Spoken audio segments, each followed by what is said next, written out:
నమస్తే ఫ్రెండ్స్, నేను మీ భవాని. ఈరోజైతే జొన్న రొట్టె చికెన్ కర్రీ అండి. జొన్న రొట్టెలోకి చికెన్ కర్రీ చేశాను. మా హస్బెండ్ అయితే చాలా ఇష్టంగా తింటున్నాడు. చూడండి, జొన్న రొట్టె చికెన్ కర్రీ సూపర్గా ఉంటుంది. ఎలా చేయాలో చూపిస్తాను పదండి.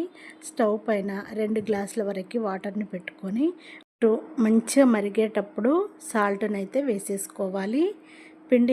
జొన్న పిండిని అయితే తీసుకున్నాను. జొన్న పిండి మంచిగా జల్లించి తీసుకోవాలి.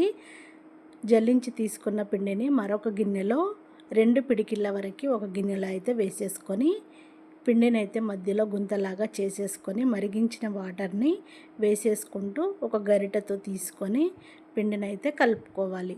వేడి వేడి వాటర్ కదా, చెయ్యి కాలుతుంది. ఏదైనా స్పూన్ లాంటిది తీసుకొని పిండిని అయితే మంచిగా కలుపుకోవాలి. వాటర్ ఒకేసారి వేయకుండా కొంచెం కొంచెంగా వాటర్ని వేసేసుకొని పిండిని అయితే కలుపుకోవాలి. మరి ఎక్కువ లూజ్ కాకుండా చూసుకోండి. పిండిని అయితే ఎక్కువ లూజ్ అయిందంటే రొట్టె రాదు. పిండినంతా ఇలా ఒక సైడు అదిమి పెట్టుకోవాలి.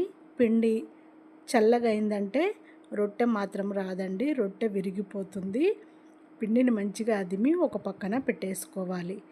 ఇప్పుడు కొంచెం రొట్టెకు సరిపడా పిండిని తీసుకొని చేయితో మంచిగా పిసకాలి. చేయితో ఇలా చూడండి, నేను ఎలా పిసుకుతున్నానో ఇలా పిసకాలి. అప్పుడే రొట్టె మంచిగా వస్తుంది, ఇరగకుండా. ఇలా 2 చేతులతోని రౌండ్గా చేసుకున్న తర్వాత మధ్యలో నుంచి ఇలా రౌండ్గా చేసుకోవాలి. చూడండి, ఇలా రొట్టెలాగా చేసుకోవాలి. చేతులతోని ఇలా చేసుకున్న తర్వాత స్టవ్ పైన పెనాన్ని పెట్టేసుకొని ఇప్పుడు కటింగ్ బోర్డు పెట్టుకున్నాను. పీట ఉంటే పీటనైనా పెట్టుకోవచ్చు. పొడిపిండిని వేసేసుకొని వేళ్ళతోని రొట్టెనైతే కొడుతూ ఉండాలండి. ఇలా వేళ్ళతో అరిచేయితో కొడుతూ ఉంటేనే రొట్టె వెడల్పుగా పెద్దగా అవుతుంది, రౌండ్గా వస్తుంది. రొట్టె పగులుడు లేకుండా వేళ్ళతో మంచిగా ఇలా కొడుతూ ఉండాలి. కుడి చేయితో రొట్టెను పెద్దగా చేస్తూ ఉంటే ఎడమ చేయితో మనము పగులకుండా రౌండ్గా పట్టుకోవాలి. రొట్టె అయితే రెడీ అయిపోయింది. ఇప్పుడు పెనం వేడైందేమో చూసి పెనం పైన అయితే రెడీ చేసుకున్న రొట్టెను అయితే వేసేసుకుందాము. ఇలా రొట్టె వేసేటప్పుడు కొంచెం పగలుడు వచ్చిందనుకోండి, వేళ్ళతో ఇలా నొక్కితే సరిపోతుంది. ఇప్పుడు రొట్టె మంచిగా కాలిన తర్వాత మనము వాటర్ తడిని అయితే పెట్టేసుకోవాలి. ఇలా వాటర్ను కొంచెం చల్లి చేతితో ఇలా రాయాలి రొట్టెకు. అప్పుడే రొట్టె మెత్తగా మంచిగా ఉంటుంది. రొట్టె కూడా మనం పెనం పైన నుంచి మంచిగా ఊడొస్తుంది.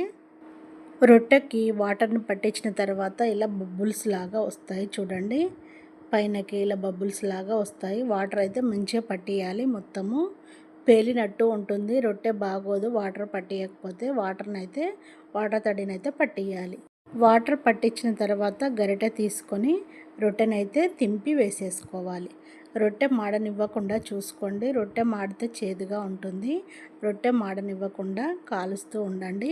ఇప్పుడు మళ్ళీ కొంచెం పిండి ముద్దనైతే తీసుకొని పిండిని మంచిగా ఇలా చూడండి, పిండిని మంచిగా మసాజ్ చేసినట్టు పిండిని మంచిగా తాలవాలి. ఇలా చేతితోని బండ మీద కానీ పీట మీద కానీ ఏదైనా చెక్క మీద కానీ మనము రొట్టె చేస్తాం కదా, దానిపైన పిండిని మంచిగా పిసికి రౌండ్గా ఇలా బిల్లలాగా తయారు చేసుకోవాలి. చేసుకొని పొడి పిండిని అయితే వేసుకొని పగులుడు రాకుండా రొట్టెనైతే రౌండ్గా చేసుకోవాలి. చూడండి ఎంత మంచిగా వస్తుందో కదా. పిండి కొంచెం నానింది, మంచిగా పిసికాం కదా. పిండిని పీట పైన వేసుకొని పిండిని మంచిగా పిసికిన తర్వాతనే రొట్టెని చేస్తున్నాం కాబట్టి రొట్టె మంచిగా వస్తుంది. ఇప్పుడు రొట్టె కాలిపోయింది. దీన్ని తీసుకొని ఒక ప్లేట్లో అయితే వేసేసుకుందాము.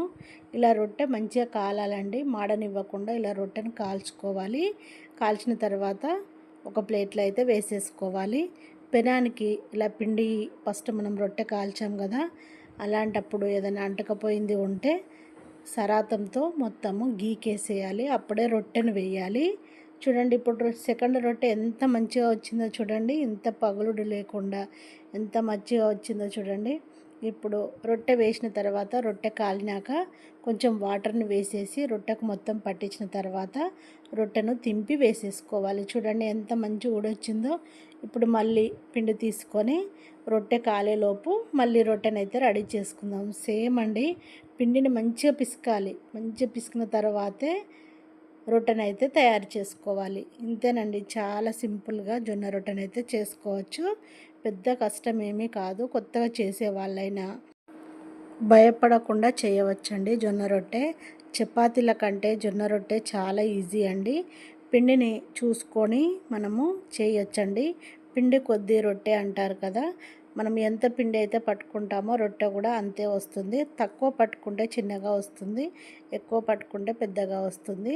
రొట్టె చేయడం అయితే చాలా ఈజీ అండి. చూడండి ఎంత మంచిగా వస్తుందో, పిండి మంచిగా నానింది కదా, ఇప్పుడు ఎంత బాగా వస్తుందో చూడండి రొట్టె. మనం చేయితో అరిచేయితో వేళ్ళతో కొడుతూ ఉంటే ఎంత బాగా వస్తుందో చూడండి, పగులకుండా. ఇప్పుడు రెండో రొట్టె కూడా కాలింది చూడండి. రెండు సైడ్ల మంచిగా కాలిన తర్వాతే మనం రొట్టెలన్నీ ఒక ప్లేట్లోకి అయితే తీసుకోవాలి. ఇందులోకి మనం పప్పు చారైనా, పప్పు అయినా, ఏ కూరగాయలైనా, చట్నీ అయినా, ఎల్లిపాయ కారమైనా ఏదైనా పెట్టుకొని తినచ్చండి. చాలా అంటే చాలా బాగుంటుంది. నేనైతే చికెన్ చేశాను. చికెన్ కర్రీతోని మా హస్బెండ్ అయితే రొట్టె తింటున్నాడు. చాలా బాగుంది అంటున్నాడండి. చాలా అంటే చాలా టేస్ట్గా ఉందంట జొన్న రొట్టె చికెన్ కర్రీ. నేను చేసిన ఈ వీడియో షేర్ చేయడము మర్చిపోకండి.